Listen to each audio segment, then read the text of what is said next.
მეც ერთ-ერთი მათგანი ვიყავი, ასე რომ მეც რა თქმა უნდა კითხვები, დიახ, მეც მაქვს კითხვები, რა თქმა უნდა, ამ თემთან დაკავშირებით. ლიფტში გაჭედი ლევან მახაშვილს ელექტროენერგიის საყოველთაო გათიშვაზე კითხვები აქვს, თუმცა ადრესატი მთავრობა არ არის.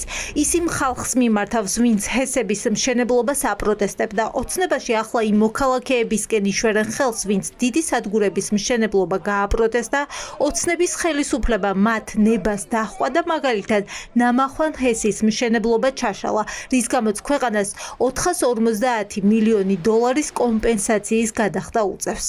თავარი დასკვნები ჩემთვის პირადად არის ის, რომ დღეს საქართველოს ენერგოსისტემას სასიცოცხლოდ ესაჭიროება ახალი მსხვილი ობიექტები, მათ შორის შეიძლება არა იმ მასშტაბის, როგორიც არის ენგურჰესი, მაგრამ სხვა დიდი მასშტაბის ენერგეტიკული ობიექტები, რომლებიც უზრუნველყოფენ სწორედ იმას, რომ იყოს სტაბილურობა ჩვენ ენერგოსისტემაში. თავის დროზე ეწინააღმდეგებოდა ახალი ჰესების მშენებლობას.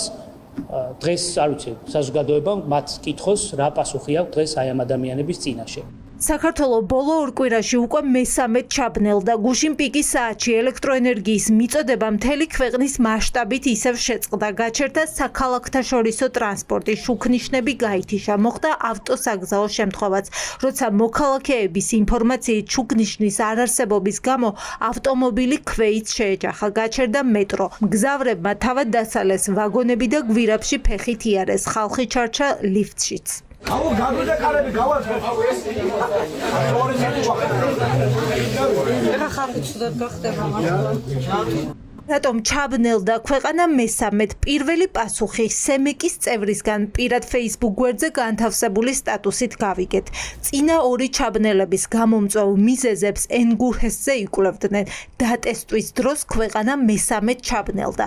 ირკვევა, რომ არსებობდა ვარაუდი ხელმეორედ ჩაბნელების, თუმცა ამის პრევენცია ვერ მოხერხდა. მოსახლეობა არავინ გააფრთხილა, რომ პიკის საათში ქვეყანა ჩაბნელდებოდა. ტესტირების ფარგლებში სხვა ღონისძიებებთან ერთად გათვალისწინებული იყო საქართველოს ელექტროენერგეტიკული სისტემის იზოლირებულ რეჟიმში მუშაობაც. აღნიშნული რეჟიმი დაკავშირებული იყო მნიშვნელოვან ტექნიკურ რისკებთან, მათ შორის ელექტროენერგეტიკული სისტემის სრულად გათიშვის შესაძლებლობასთან. როგორც უკვე ცნობილია, ტესტირების მიმდინარეობისას მოხდა საქართველოს ელექტროენერგეტიკული სისტემის სრულად გათიშვა. ამ ეტაპზე მიმდინარეობს მომხდარის დეტალური ანალიზი და შესაბამისი შეფასება, რათა დადგინდეს ავარიის ზუსტი მიზეზი და შემდგომში თავიდან იქნეს აცილებული მსგავსი შემთხვევების განმეორება. რატომ არ დაუგზავნეს მოქალაქეებს შეტყობინებები ავარიული გათიშვის და სავარაუდო აღდგენის შესახებ? ამას მოიკვლევს ენერგოომბუდსმენიც. გუშინ მოქალაქეებს არ მისვლიათ შეტყობინება, როდის აღდგებოდა ელექტრომომარაგება და როდის მოვიდოდა წყალი. ენგურჰეს თავისი სამუშაო პროცესი აქვს, მაგრამ ჩვენ წესების მიხედვით ავარია ხდება უკვე მომხმარებლებს ესაა შეტყობინებები უნდა გქონდეთ გასაგები. არც წყვეტის შემდეგ არ მოგვსვლია შეტყობინებები, რამდენ ხანში აი ეს აღდგებოდა? უკვე არ ვიცი, ამასთან დაკავშირებით ჩვენ გავაკეთებთ ახლა რა თქმა უნდა მოკვლევა, რა თქმა უნდა გავუშვა კომპანიებთან.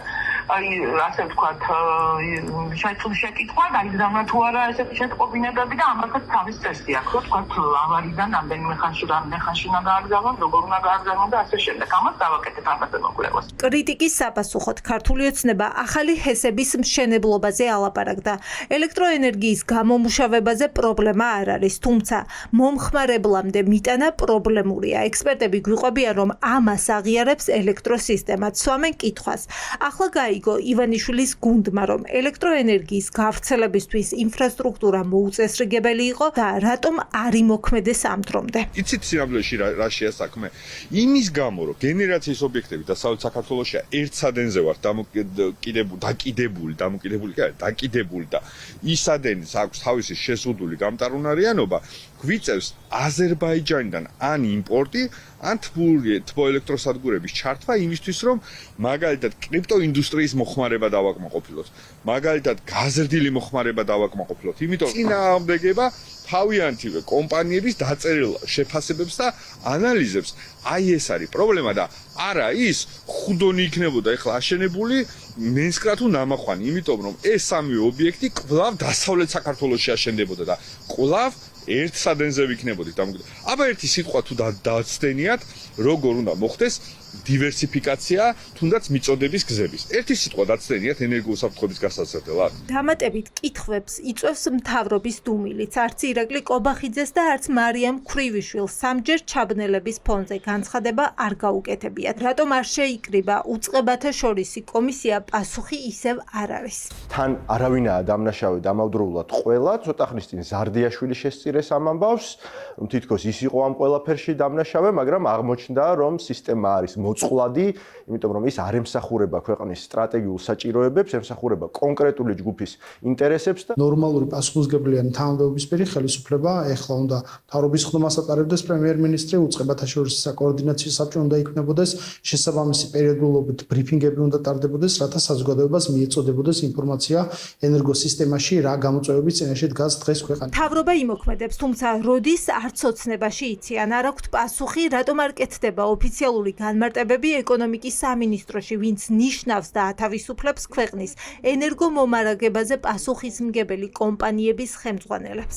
ყველაფერზე განმარტებას გააკეთებენ შესაბამისი უწყებები. არ აკეთებენ და ამიტომ გააკეთებენ. აკეთებენ, ბატონო ლევან, მის ჩაბულა მთელი ქვეყანა და რას ვიმალავთ? გააკეთებენ შესაბამის განმარტებას. მალე. რა დადასტურდა თუნდაც ენგურჰესზე ჩატარებული სატესტო რეჟიმით, ოპოზიციისთვის ცხადი გახდა, რომ საქართველოს დამოუკიდებლად ენერგომომარაგება უჭირს. მათ კითხვები უჩნდებათ კრიპტომაინინგთან და ივანიშვილის შესაძლო ინტერესებთან დაკავშირებითაც. ივანიშვილის რეჟიმი ერთი მხრივ მოიხმარს ძალიან დიდი რაოდენობით ელექტროენერგიას პირადად ივანიშვილის გამდიდრებისთვის და რუსეთის ომის მანქანის დაფინანსებისთვის, რაც თვითავს და პრობლემას უქმნის საქართველოს ენერგოსისტემას და მეორე მხრივ ენერგოსისტემა არის დაქვემდებარებული რუსებისთვის და მათი გადასაწყვეტია როდის ჩაქრება შუქი საქართველოს. ის იყო მათთვის შესაძლებლობა რომ ეკეთებინათ დიდძალი ფული ერთის მხრივ ელექტროენერგიის იმპორტში მათ გააჩინეს შუამავალი კომპანიები, ეგრეთ წოდებული კრიპტო ფერმების პროექტებით, ფაქტობრივად ენერგეტიკის სექტორს უდიდესი ზიანი და დარტყმა მიაყენეს ბიძინა ივანიშვილმა და მისმა გარემოცვამ. რაელის ქვეყანას ელექტრომომარაგების კუთხით ჩაბნელებები და საყოველთაო გათიშვები რა დრომდე გაგრძელდება, რა არის საჭირო ამ პრობლემის მოსაგვარებლად და გაძვირდება თუ არა ელექტროენერგია, პასუხები უცნობია.